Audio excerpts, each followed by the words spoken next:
Bismillahirrahmanirrahim. Assalamualaikum warahmatullahi wabarakatuh.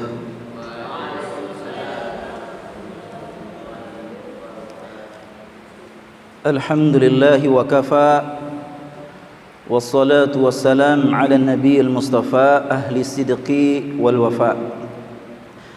Asyhadu an la ilaha illallah wahdahu la syarika lah, wa asyhadu anna Muhammadan abduhu wa rasuluhu alladzi la nabiyya ba'dah.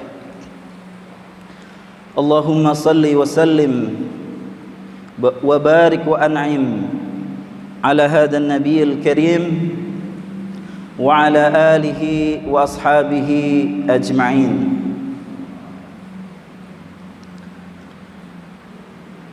Alhamdulillah,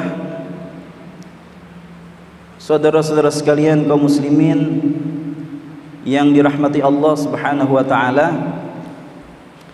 pada malam hari ini sebuah kenikmatan tersendiri karena kita dihimpun oleh Allah Subhanahu wa taala dalam satu tempat yang mulia, yaitu Masjid Allah.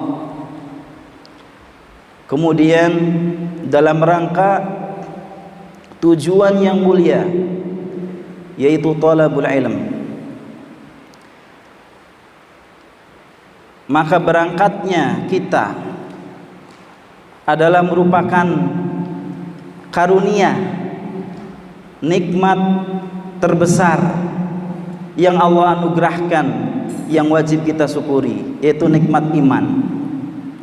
Dengan iman yang mendorong kita untuk tergerak menuju rumah Allah, melaksanakan sholat berjamaah, kemudian dilanjutkan dengan kajian.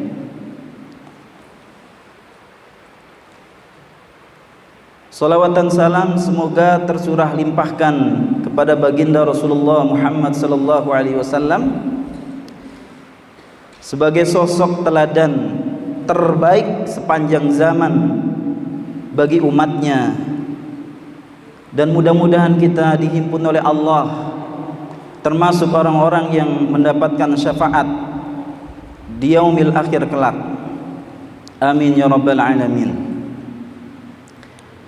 Ikhwatul iman rahimani wa rahimakumullah. Kenikmatan di mana kita bisa hadir di tempat ini adalah sesuatu yang istimewa, karena seseorang itu ketika menyadari akan pentingnya nikmat ilmu, pentingnya kita menghadiri majelis ilmu, dengan kesadaran ini akan melahirkan rasa syukur. Semakin besar rasa syukur seseorang terhadap nikmat Allah dan dia mengakui, maka semakin besar pula nilai dan pahalanya. Maka al-i'tiraf, pengakuan kita atas nikmat ini, di mana kita digerakkan oleh Allah, kemudian hati kita tertuju datang ke masjid untuk melaksanakan ketaatan karena Allah, mencari ilmu karena Allah, maka Allah akan bukakan jalan menuju surganya. Ikhwatul iman rahimani wa rahimakumullah. Seseorang itu akan dinilai oleh Allah bukan karena rupanya,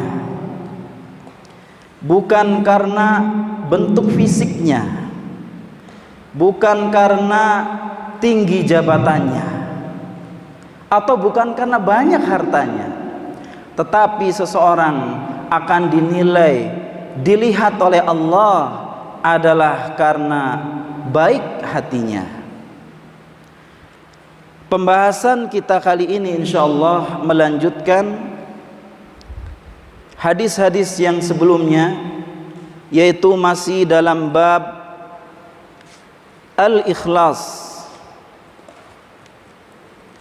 masih dalam babul ikhlas wa ikhdarun niyyah fi jamil a'mali wal aqwali al-barizah wal khafiyah.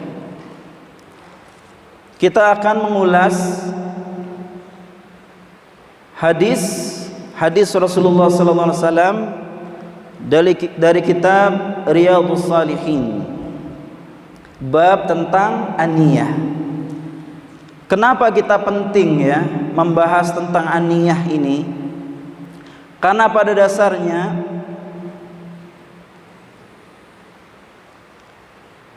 islahul qalb, islahul amal, wa islahu al-amal bi islahin niyah. Islahul qalb, baiknya hati itu adalah karena sebab baiknya amal, dan memiliki keterkaitan baiknya amal adalah karena sebab baiknya niat. Kita perhatikan baik-baik kalimatnya. Baiknya hati seseorang itu karena sebab dia baik amal perbuatannya, ya, karena baik amalnya. Dan baik amalnya seseorang itu juga ditentukan karena baiknya niat, karena ketulusan niatnya, keikhlasan hatinya.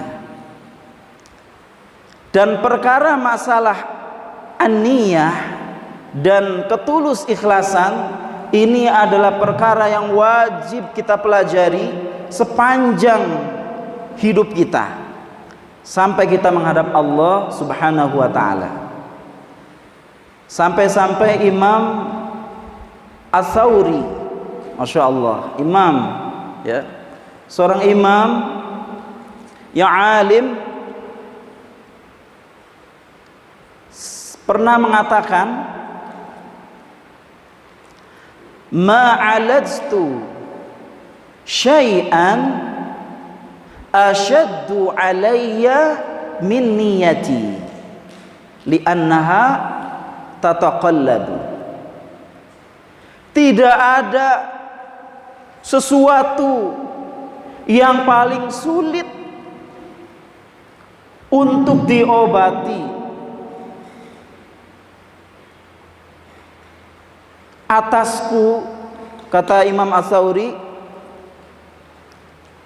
yang lebih sulit daripada memperbaiki niat. Kenapa? Karena niat itu adalah berhubungan dengan hati, sedangkan hati itu yataqallabu, dia sifatnya berbolak-balik. Kondisi hati seseorang itu akan mempengaruhi amalnya, akan mempengaruhi ketulusan dan juga keikhlasannya. Oleh karenanya tidak ada perkara yang lebih berat, lebih sulit untuk diperbaiki dalam hidup ini, yang lebih berat melebihi daripada memperbaiki niat. Dan karena niat itu adalah berhubungan dengan hati, sementara hati itu tidak ada yang bisa menjamak, menyentuh, dan tidak bisa ada yang mengetahui. Manusia tidak bisa membedah hati seseorang. Bahkan para malaikat pun itu tidak mampu, tidak kuasa untuk mengetahui isi hati manusia. Sehingga para malaikat itu melaporkan catatan-catatan amal seorang hamba kemudian menuju Allah.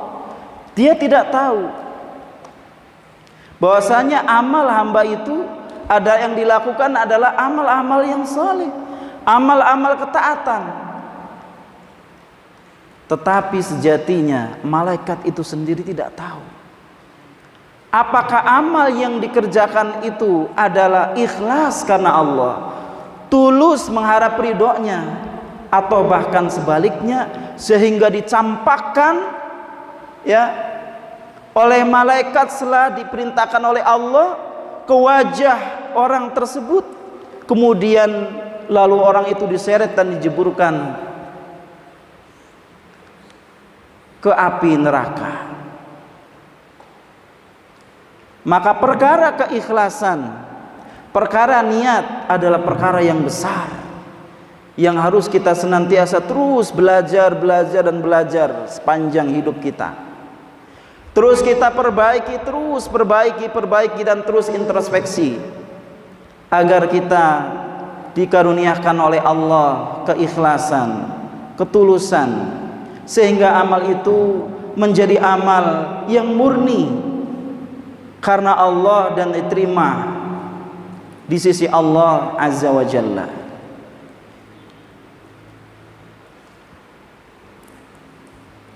Bahkan perkara niat, perkara keikhlasan ini ada satu penyakit di antara penyakit-penyakit hati yang bisa menggerogoti dan menghabisi amal-amal baik, amal-amal solehnya seseorang itu, yaitu penyakit ar-riya. Penyakit riya ini akan menggerogoti amal-amal baik seseorang. Dan penyakit ini adalah penyakit yang paling berat bagi seorang hamba. Pada awalnya setan itu menghalangi manusia untuk melakukan ketaatan, ya, untuk melakukan amal soleh itu dihalang-halangi oleh setan agar dia malas, agar dia tidak mau mengerjakan amal-amal yang baik, sehingga menjadi berat, sehingga menjadi terbebani, dihalang-halangi terus. Tapi begitu dia mampu untuk menerjang itu semua rintangan-rintangan itu, lalu dia mampu untuk tersungkur sujud di hadapan Allah, melaksanakan ketaatan, sholat dan ibadah-ibadah, amalia ibadah yang lainnya, maka ada cara setan selain dia menghalang-halangi manusia agar tidak melaksanakan ketaatan kepada Allah. Begitu dia mampu, maka jurus setan selanjutnya adalah digoda hatinya, dilemahkan imannya, kemudian dihilangkan semangatnya. Dengan cara apa? Timbul rasa bangga, timbul rasa ujub, timbul rasa sombong. Dia mampu untuk melakukan ini dan itu, padahal sejatinya kemampuan itu adalah karunia dari Allah. Irodah itu, kemauan itu yang memunculkan adalah dari Allah, yang menggerakkan Allah, yang memberikan kemauan itu Allah, yang memberikan masyiah, kehendak itu Allah. Maka manusia sejatinya tidak ada yang dibanggakan. Kalau bukan karena pertolongan dari Allah, niscaya kita bukan apa-apa. Sehebat apapun orang, sekuat apapun orang, kalau dia menyandarkan hidupnya pada kemampuan dirinya, maka sejatinya itu adalah suatu kelemahan. Orang-orang yang menyandarkan kemampuannya kepada kemampuan dirinya, lupa akan karunia Allah yang telah memberikan kuasa dan kemampuan terhadap dirinya, maka termasuk orang-orang yang merugi.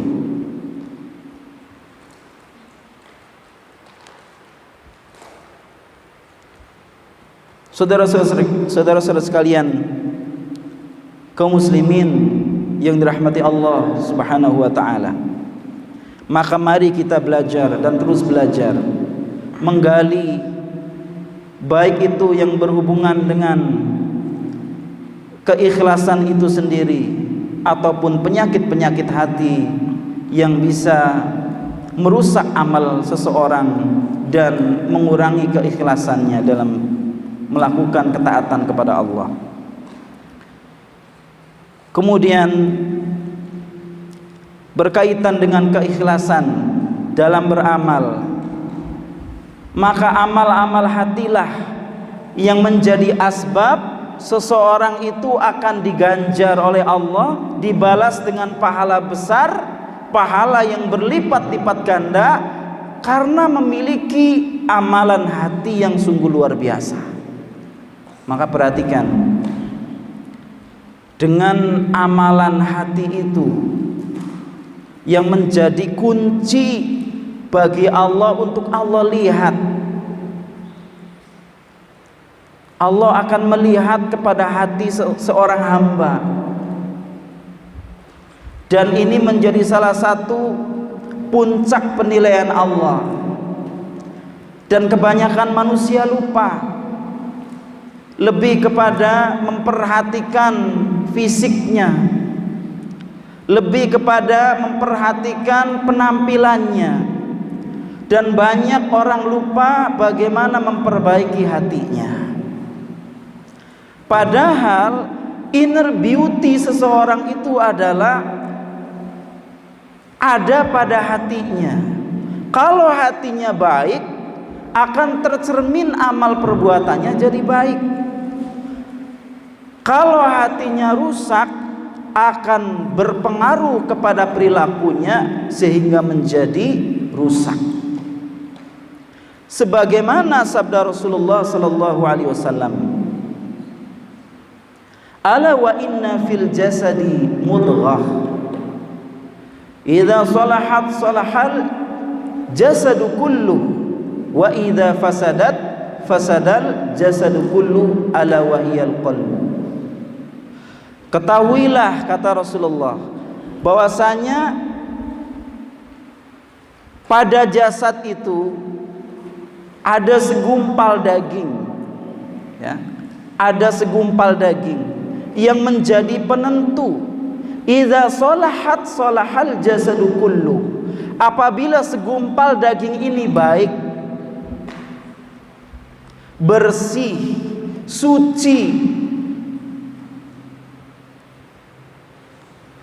salahal jasadu kullu, maka berdampak imbasnya adalah seluruh anggota tubuhnya, jasadnya itu dia akan menjadi baik. Sebaliknya, wa idza fasadat fasadal jasadu kullu. Apabila segumpal daging itu rusak, maka dia akan berpengaruh menjadikan seluruh anggota tubuhnya, seluruh badannya menjadi rusak. Rasulullah mengingatkan, ala wahyal qalbu. Ketahuilah bahwa segumpal daging itu adalah hati. Oleh karenanya, perkara hati ini adalah perkara istimewa, perkara yang sungguh luar biasa, yang harus terus kita benahi untuk belajar ikhlas, untuk belajar tulus, beramal hanya mengharap ridho Allah, berbuat hanya karena Allah, bukan ridho manusia, bukan sanjungan manusia. Maka letak penilaiannya bagi seorang hamba dalam melakukan ketaatan dan amal soleh adalah Allah tujuan utamanya. Kalau sudah sampai kepada tingkat itu, maka apapun yang terjadi, seseorang itu akan dipuji atau dicela, dia akan disanjung atau dicemooh, tidak ada urusan baginya. Karena bagi dia tujuan yang dia tuju adalah Allah Jalla wa'ala. Maka di setiap amal soleh yang dia kerjakan, dia berusaha untuk memurnikan niat, mengikhlaskan tujuan, meraih ridho Allah Subhanahu wa ta'ala. Ikhwatul iman rahimani wa rahimakumullah. Sebuah hadis yang ingin saya sampaikan melanjutkan hadis-hadis sebelumnya, yaitu hadis dari Abi Abdullah Jabir ibni Abdullah Al-Ansari. Sebelumnya akan saya bacakan. Wa an Abi Abdullah Jabir ibni Abdullah Al-Ansari radhiyallahu anhu maqal kunna ma'an nabi sallallahu alaihi wasallam fi ghazatin faqala inna bil madinati la rijalan ma sirtum masiran wala qata'tum wadiyan illa kanu ma'akum habasahumul maradu wa fi riwayatin illa syarakukum fil ajri. Rawahu Muslim. Dan dari Abi Abdullah Jabir ibni Abdullah Al-Ansari radhiyallahu anhuma, semoga Allah meridhoi keduanya. Qala, berkata, kunna ma'an nabi sallallahu alaihi wasallam, kami bersama Nabi sallallahu alaihi wasallam fi ghazatin, dalam sebuah peperangan. Faqala, maka beliau bersabda. Apa sabdanya? Inna bil madinati la rijalan, sesungguhnya di Madinah ada orang-orang masirtum masiran, yang melakukan suatu perjalanan, wala qata'tum wadiyan, dan tidaklah mereka melintasi sebuah lembah, illa kanu ma'akum, kecuali mereka bersama kalian, kata Rasulullah. Habasahumul marad, mereka terhalang karena sebab sakit. Wa fi riwayatin, dan di riwayat yang lain disebutkan, illa syarakukum fil ajri, kecuali mereka akan bersekutu dalam mendapatkan pahala. Rawahu Muslim. Dari hadis ini, ikhwatul iman rahimakumullah, maka kita mendapatkan pelajaran yang berharga. Rasulullah pernah bersabda, coba bayangkan Rasulullah bersama para sahabat-sahabatnya menuju suatu medan pertempuran, medan peperangan yang mana harus melalui naik turunnya sebuah lembah.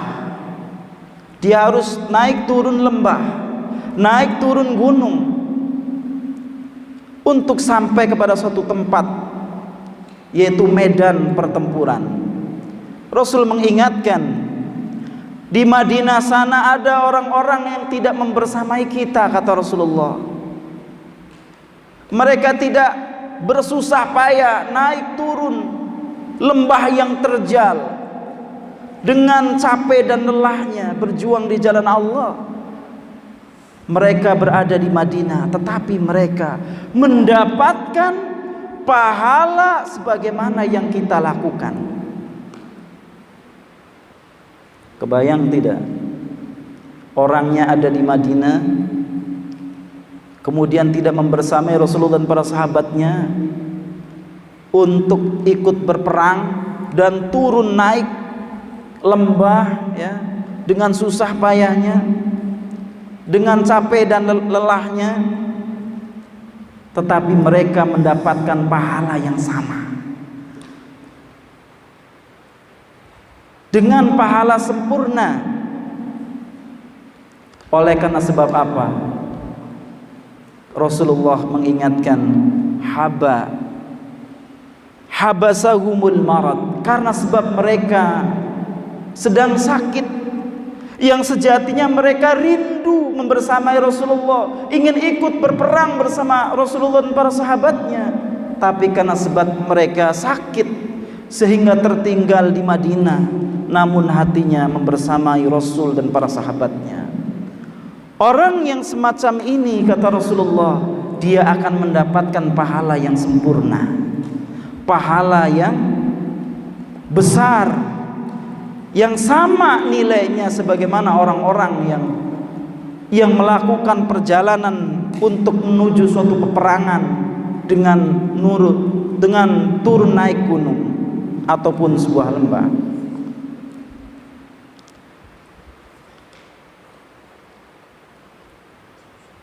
Di hadis yang lain disebutkan, warwahul Bukhari an Anas radhiyallahu anhu qala raja'na min ghazwati Tabuk ma'an Nabi sallallahu alaihi wasallam faqala inna aqwaman khalfana bil madinati ma salakna sya'ban wala wadiyan illa wahum ma'ana habasahumul uzru. Di riwayat yang lain disebutkan, raja'na min ghazwatin, kami pulang dari perang Tabuk bersama Nabi sallallahu alaihi wasallam. Faqala, dan Nabi bersabda, inna aqwaman, sesungguhnya suatu kaum, khalafana, di belakang kami, bil Madinah, yaitu di Madinah, kata Rasulullah, ma salakna sya'ban, tidaklah mereka itu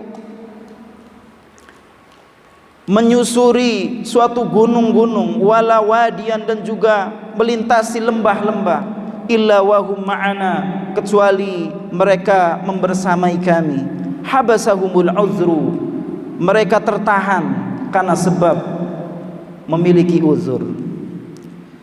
Ikhwatul iman, sebelum kita tutup kajian kita pada hari ini, maka mari kita renungkan bersama keikhlasan seseorang dalam beramal.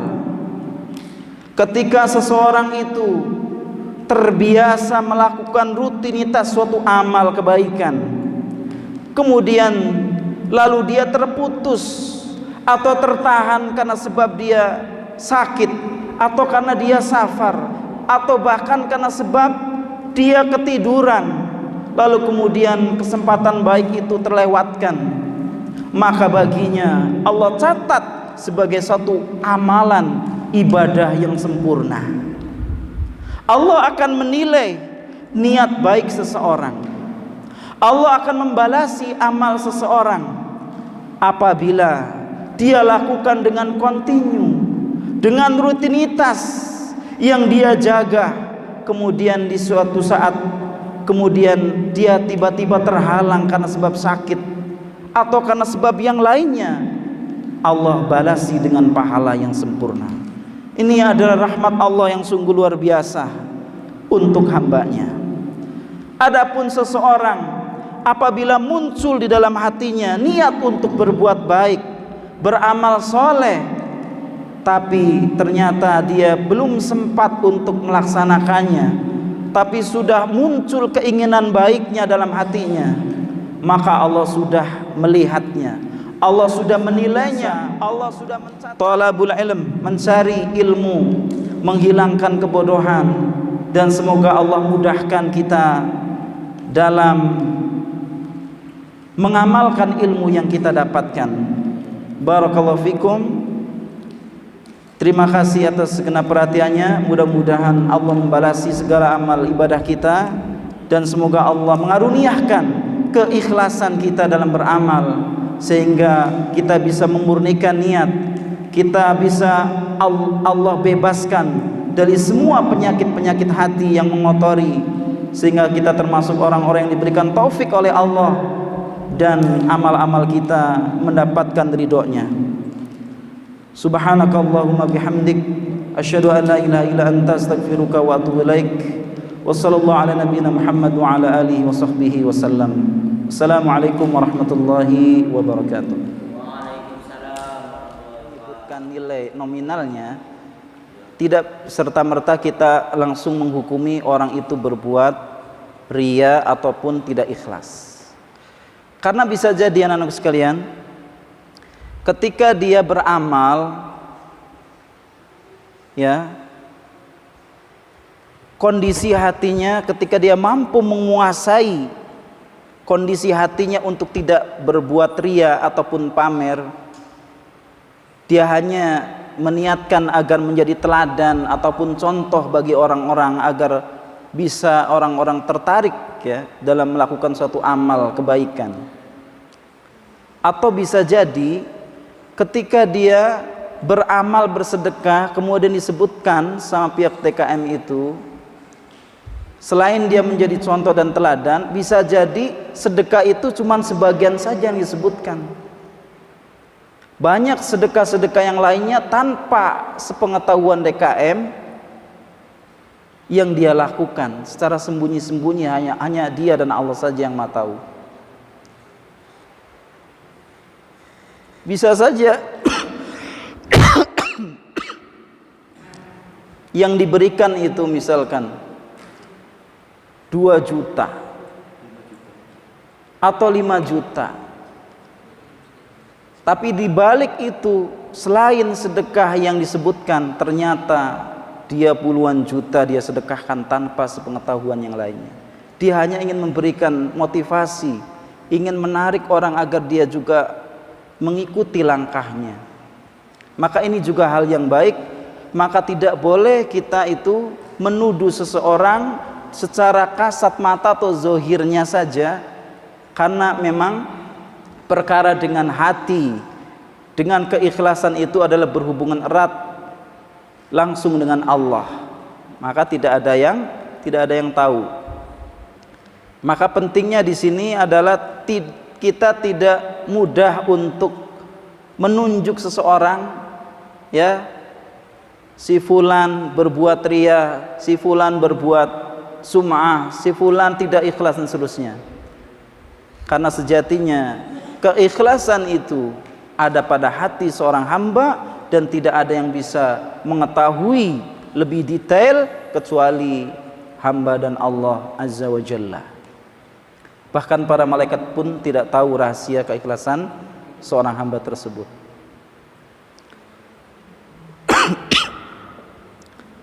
Taib, ada yang ditanyakan?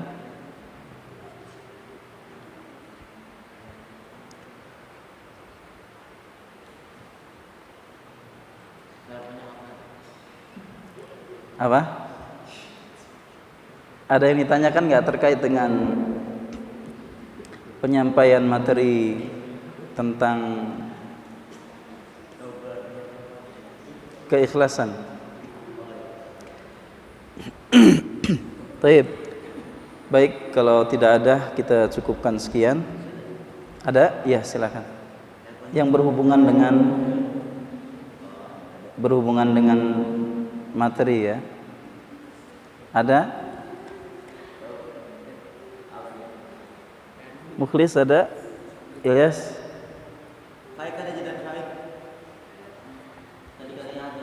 Ya, silakan. Ada.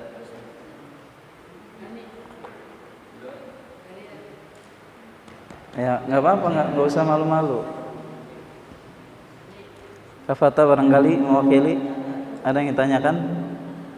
Nggak ada. Baik. Kita cukupkan sekian ya. Subhanakallahumma bihamdik asyhadu an la ilaha illa anta astaghfiruka. Dia ngucapin salam sama kita, maka wajib kita menjawab salamnya. Apa itu wajib? Wajib itu kalau dikerjakan dapat pahala, tidak dikerjakan berdosa. Maka berdosa tidak orang tidak menjawab salam padahal dia mendengar jawabannya berdosa. Kecuali kalau tadi rame-rame. Ya, perhatikan, kecuali kalau tadi rame-rame. Satu saja sudah jawab, maka yang lainnya tidak berdosa. Ya. Ngucapin salamnya terpaksa. Kenapa terpaksanya? Oh, ntar dilihat sama ustadznya ini, akhlaknya baik apa enggak. Masa saya ketemu sama ustadz nggak ngucapin salam? Ini ngucapin salam karena terpaksa. Usahakan, nih teman-teman semuanya, adik-adik semuanya, kita itu belajar usahakan ikhlas, beramal usahakan ikhlas. Sholat terpaksa enggak? Puasa Ramadan terpaksa enggak? Maka salam usahakan juga jangan merasa terpaksa. Nggak enak ketemu sama ustadznya nggak ngucapin salam, nggak enak ketemu sama orang tuanya nggak ngucapin salam. Jangan, ikhlas karena Allah Subhanahu wa Ta'ala. Karena salam juga termasuk ibadah. Ya.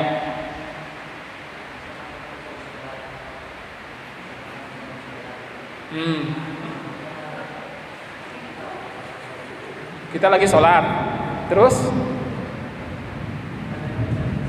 ada yang ngucapin salam. Oh, apakah kita jawab salam apa enggak? Ya, Allahu Akbar, misalkan Assalamualaikum, Waalaikumsalam. Kita jawab, jawaban aja. Jangan dijawab ketika sholat. Ya. Karena sholat itu adalah doa, makanya kita baca hanya doa saja. Ya, lagi sholat bareng, ya tiba-tiba ada teman kita masuk ucapin salam, serempak semuanya Waalaikumsalam warahmatullahi. Enggak boleh. Jangan ngucapin salam. Termasuk juga kalau lagi di kamar mandi, lagi ngantri kamar mandi ketok-ketok, Waalaikum. Yang dijawab bilang Waalaikumsalam. Nah, jangan. Kamar mandi jangan jawab salam. Kapan jawabnya? Nanti kalau sudah keluar. Jangan jawab kamar mandi. Apalagi lagi serius-seriusnya buang hajat, ya, jawab juga dengan salam. Jangan, salamnya di luar kamar mandi. Ada lagi?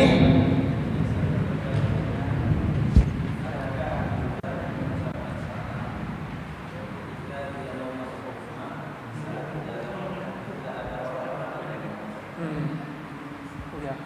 Apakah ada anjuran kalau mau masuk rumah kita mengucapkan salam meskipun nggak ada penghuninya? Ngucapin nggak? Jawabnya ngucapin. Kalau kita mau masuk ke dalam suatu rumah, bangunan, bahkan meskipun kalau tidak ada penghuninya, bahkan meskipun rumah tersebut kosong sekian lama, kita mau masuk ucapin salam. Saya lupa teks hadisnya, cuma jelas ada anjuran dari Nabi Muhammad SAW tentang anjuran ya mengucapkan salam ketika masuk ke dalam suatu bangunan. Ustaz, tapi kan rumahnya kosong, ya sudah ditinggalkan penghuni sekian tahun, puluhan tahun. Ucapin salam nggak? Ucapin salam. Buat siapa?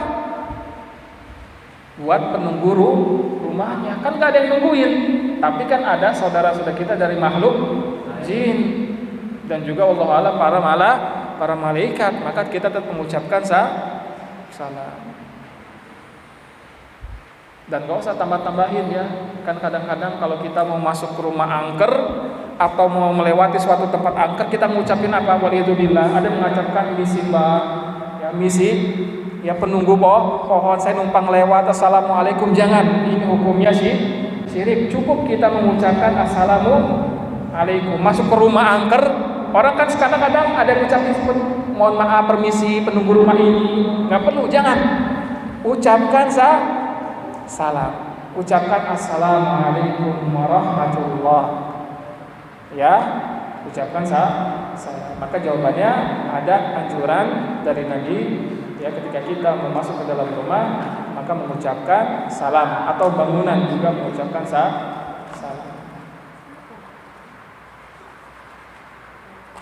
Seperti itu. Di salah satu hadis yang saya ingat, ketika Rasul memerintahkan kita ketika hendak masuk ke dalam rumah, maka kita mengucapkan doa masuk rumah. Ada yang tidak hafal doa masuk rumah? Ada yang tidak hafal doa masuk rumah? Pertanyaannya, ada yang tidak hafal doa masuk rumah? Enggak ada yang ngacung. Berarti hafal doa masuk rumah? Satu ya. Berarti semuanya hafal doa masuk rumah. Apa kata Rasul? Kalau kita sudah masuk rumah, baca doa summa sallimu ala ahlikum, atau yang semakna dengan kata Rasul, kemudian ucapkan salam kepada keluarga kalian. Berarti kalau kita mau masuk ke dalam rumah, ucapkan salam. Baik, itu saja. Ada lagi terakhir barangkali? Baik, cukup. Ya, terima kasih atas perhatiannya, dan semoga selagi kita diberikan taufik oleh Allah Subhanahu wa taala untuk memperdalam agama Allah dan juga kemudian mengamalkannya. Sallallahu alaihi Muhammad wa ala alihi washabbihi wasallam, wa akhiru da'wana alhamdulillahi rabbil alamin.